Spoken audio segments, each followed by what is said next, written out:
रूपा अपने पति नामदेव और बेटी संध्या के साथ अजमेर में रहती थी। पति की नौकरी भी ठीक थी, 2 कमरों का अपना मकान भी था। रूपा ने संध्या को भी अच्छे स्कूल में डाल रखा था। नामदेव भी रूपा और संध्या की खुशी का ख्याल रखता था। सब कुछ ठीक चल रहा था, पर अचानक मानो रूपा की खुशियों को किसी की नजर लग गई। नामदेव को दोस्तों के साथ खाने पीने की आदत पड़ गई। वो अक्सर पार्टी करने के बहाने दोस्तों में शराब पर पैसा बहाने लगा। नामदेव रोजाना आधी रात तक नशे में चूर घर लौटता था। एक दिन, आपने लौटने में बहुत देर कर दी। आप रोजाना शराब पियोगे तो आपकी सेहत को नुकसान होगा। मुझे उपदेश मत दे, और मेरी डॉक्टर बनने की जरूरत नहीं है, ठीक है ना? मैं अपने दोस्तों के साथ जाता हूँ, तो तुझे क्यों तकलीफ हो रही है? मैं रोज पीऊंगा। तुझे यहाँ नहीं रहना तो चले जाए यहाँ से, चल। नामदेव की ये गंदी आदत बढ़ती ही जा रही थी। हर समय नशे में रहने की वजह से वो दिन में सोता रहता था, इसलिए उसे नौकरी से भी निकाल दिया गया। धीरे धीरे नामदेव ने अपना सब कुछ बेच दिया, यहाँ तक कि घर भी। अब वो रूपा और संध्या को लेकर एक किराए के घर में रहने लगा। रूपा परेशान रहने लगी। एक दिन, अरे ये संध्या के स्कूल से फीस का नोटिस। अब मैं क्या करूं? कहाँ से फीस के पैसे लाऊं?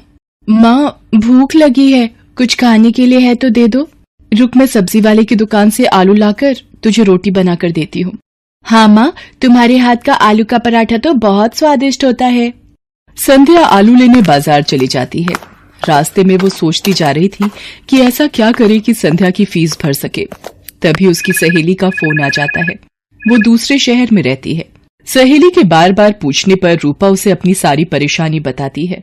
अलका, बस यही सोच रही हूँ कि अभी संध्या की फीस भरनी है, घर का खर्चा सब कैसे होगा। अरे तू घबरा मत, सब ठीक हो जाएगा। अभी इस वक्त तू कहाँ है? संध्या को मेरे हाथ के आलू के पराठे बहुत पसंद है, आलू लेने जा रही थी। आलू के पराठों से याद आया, तू तो राजमा चावल कितने टेस्टी बनाती थी, याद है? सब उंगलियां चाटते रह जाते थे। तू राजमा चावल बनाकर क्यों नहीं बेचती? इससे तेरी कमाई भी हो जाएगी, जिससे तू थोड़ा बहुत परिवार का खर्च उठा पाएगी। सहेली की बात रूपा के दिल में घर कर गई।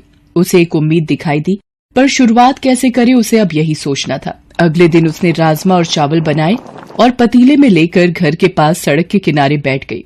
पूरा दिन धूप में वो बैठी रही, पर किसी ने भी उसके राजमा चावल नहीं खरीदे। शाम को वो घर आ गई। उसके राजमा चावल बिल्कुल भी नहीं बिके। वो घर आकर रोने लगी। मैं क्या करूं भगवान, मैंने कोशिश की पर कामयाब नहीं हुई, मुझे हिम्मत दो भगवान। माँ, जब मैं कभी परीक्षा में अच्छा नहीं करती तो तुम ही तो मुझे कहती हो दोबारा मेहनत करूं। आप भी कल दोबारा कोशिश करना माँ। मेरी बेटी कितनी समझदार हो गई है, तू ठीक कह रही है। मैं एक बार और कल कोशिश करूंगी। रूपा अगले दिन दोबारा राजमा चावल बनाती है। पूरा दिन एक भी ग्राहक नहीं आता। रूपा निराश हो जाती है। आज भी कोई ग्राहक नहीं आया, लगता है मुझे ये काम बंद करना पड़ेगा। अब आपके पास कुछ खाने को मिलेगा? यहाँ आसपास की खाने की दुकानें बंद हो गई हैं। आपको यहाँ देखा तो मुझे लगा कि यहाँ कुछ खाने को मिल जाए शायद। जी, राजमा चावल की प्लेट है मेरे पास। भूख में तो सब कुछ अमृत है। एक प्लेट कितने की है? जी 20 रुपए। क्या बात है, राजमा चावल तो बड़े ही स्वादिष्ट बने हुए हैं। आपको पहले तो कभी नहीं देखा यहाँ, क्योंकि मैं पहले कई बार आया हूँ इधर। जी अभी शुरू किया है। ये लो आपके 20 रुपए। पूरा दिन बीत जाने के बाद एक प्लेट ही बिकी थी रूपा की, पर इस एक प्लेट के पैसों ने उसे हिम्मत दी थी। रूपा अगले दिन राजमा चावल लेकर ही बैठी थी कि पिछली रात वाला ग्राहक दोबारा आया। आपने पहचाना मुझे? कल आपके राजमा चावल बहुत स्वादिष्ट लगे, तो मेरे पार्टनर दोस्त को भी खिलाने आया हूँ। आप 2 प्लेट बना दीजिए। अभी बना देती हूँ साहब। धीरे धीरे 1 से 2 व्यक्ति देखते देखते अब रूपा के पास ग्राहक आने शुरू हो गए थे। रूपा कमाए हुए पैसों से संध्या के स्कूल की फीस भरना चाहती थी, पर एक दिन, ये ट्रंक में क्या छुपा रही है? दिखा जरा, दिखा मुझे। ये रुपए मैंने संध्या की स्कूल की फीस के लिए जोड़ कर रखे हैं, ये मत ले जाओ। देख, मेरे दोस्त मेरा इंतजार कर रहे हैं। ये रुपए दे मुझे, दे, इधर दे। नामदेव रुपए छीन कर ले जाता है। रूपा रोने लगती है।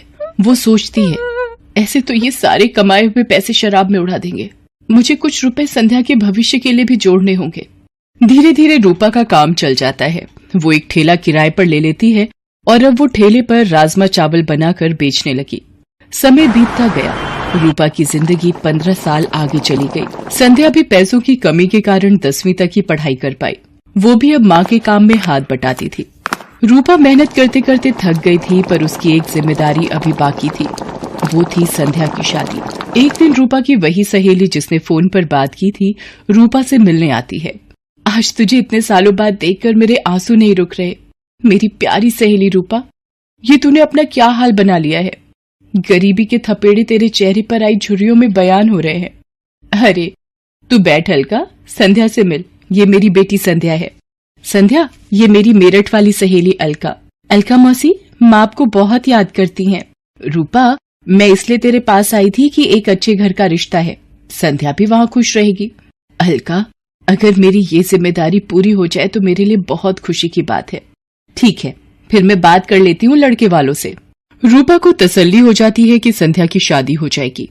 एक गरीब बेटी की शादी करना गरीब की सबसे बड़ी चिंता होती है। रूपा की सहेली अलका रिश्ता पक्का कर देती है। रूपा को ये था कि संध्या की शादी के लिए पैसे जोड़ने हैं, इसलिए वो सुबह जल्दी जल्दी उठकर ज्यादा खाना बनाने लगी।